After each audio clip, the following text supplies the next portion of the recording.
The reason why I hark so much on the new moon and it being on my birthday is if you sort of go back in my videos, early videos, you'll see that in the beginning of 5776, which is this new Hebrew New Year, 5776, every New Year they have taken a lot of the traditions from the Hebrews, put it into the Talmud and the Kabbalah, and made it into some mystical Egyptian stuff because that's technically who they are underneath. With that being said, a lot of the stuff has been perverse for the wrong reasons. The beginning of the Hebrew New Year, they waited for the moon. They didn't get it. They got a blood moon a month later.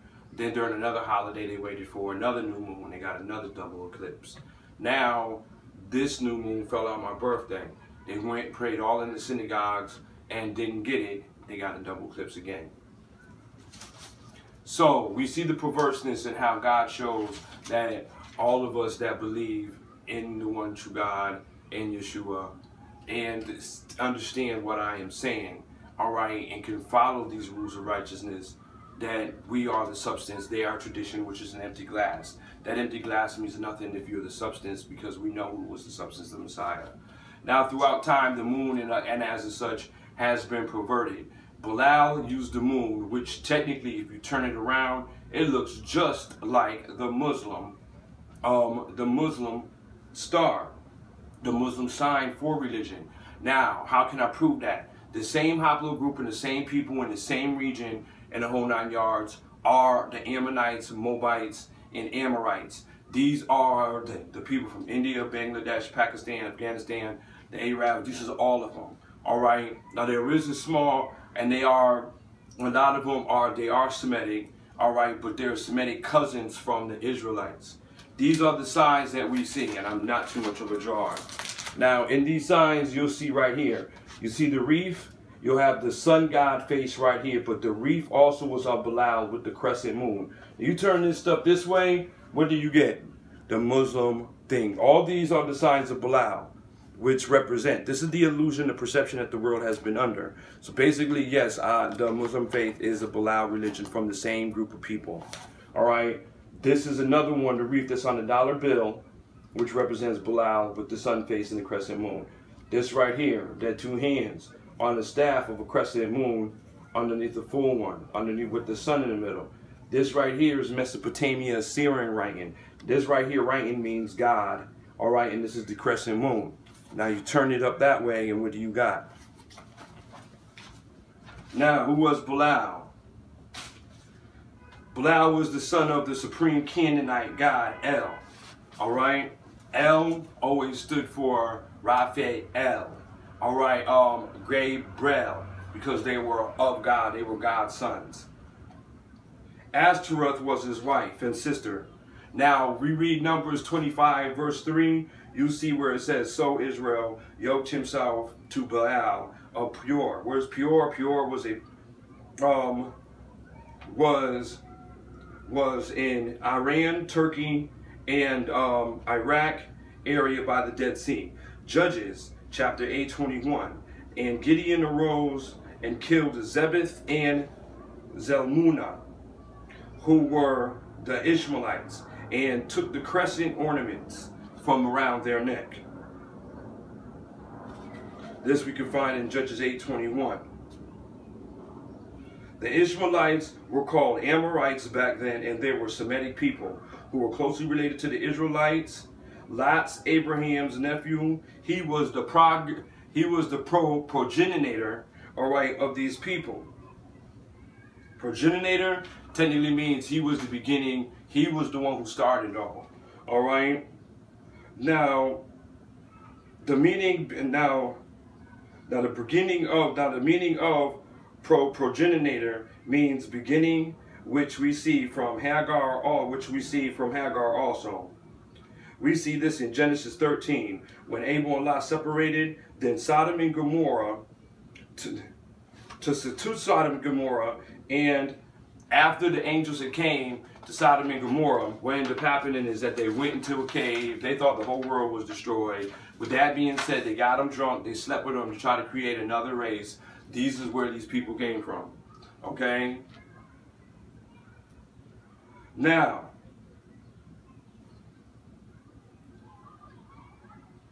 His older daughter of Lot had Moab, meaning the father.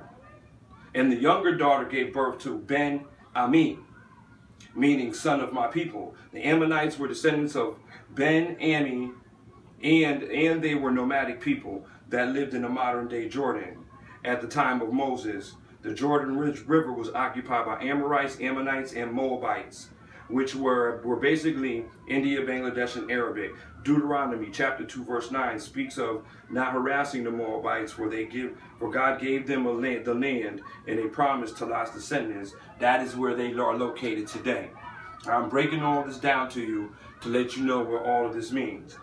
Now, the pagan god Ashtaroth and Baal in Babylon is also Ishtar and Tammuz. Remember that word Tammuz, which is the Talmud and Kabbalah gods, religions, and they are famous for fasting on.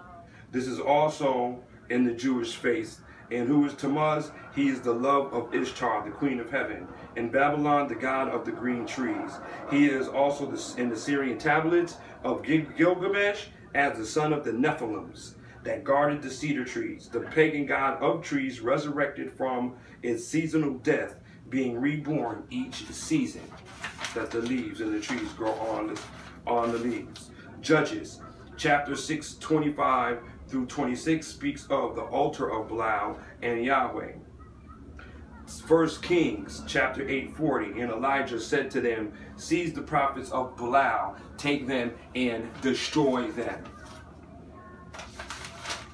Now, 2 Kings chapter 3, verse 6, 7, 11, 12, 13, 14, 15, 19, and 20, and then 25.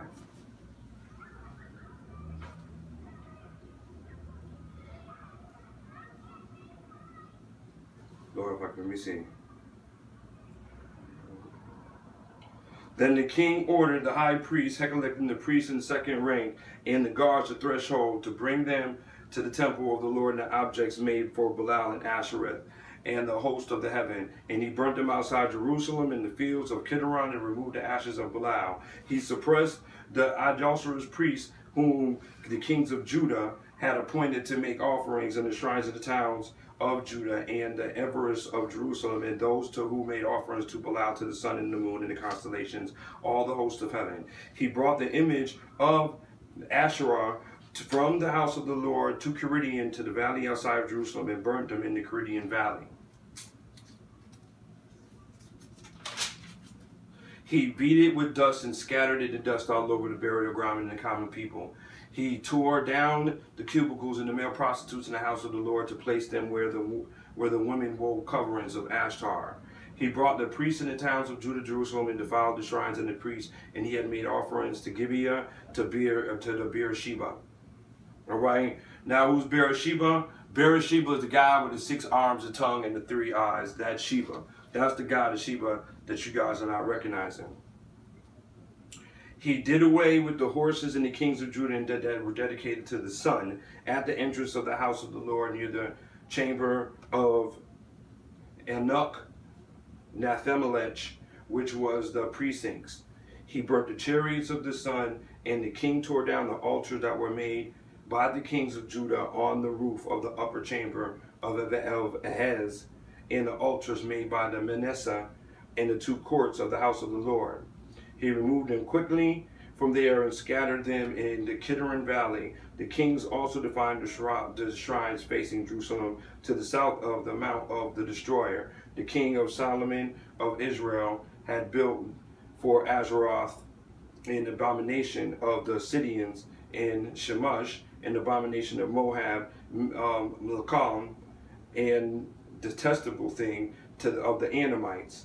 He shattered the pillars and cut down the sacred and their sacred posts and coverings in the sites with human bones. Now, this is the sin that when you hear him to bring up Solomon committed the sin because of all the women he had. That one wife he built an altar to, and it was to this altar of Baal for her. That was a sin that he committed, and it made him. God took away his wisdom and knowledge and made him utter, and he had just went crazy.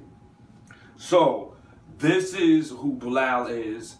This is the Ishtar and the Tammuz and all this other stuff that a lot of people are not seeing. This is the perversion. So the crescent moon, the star, the perversion of what these moons and stars have been turned into is all paganism, date back to the Amorites, the Ammonites, and the Moabites, which are the same people in the same region today.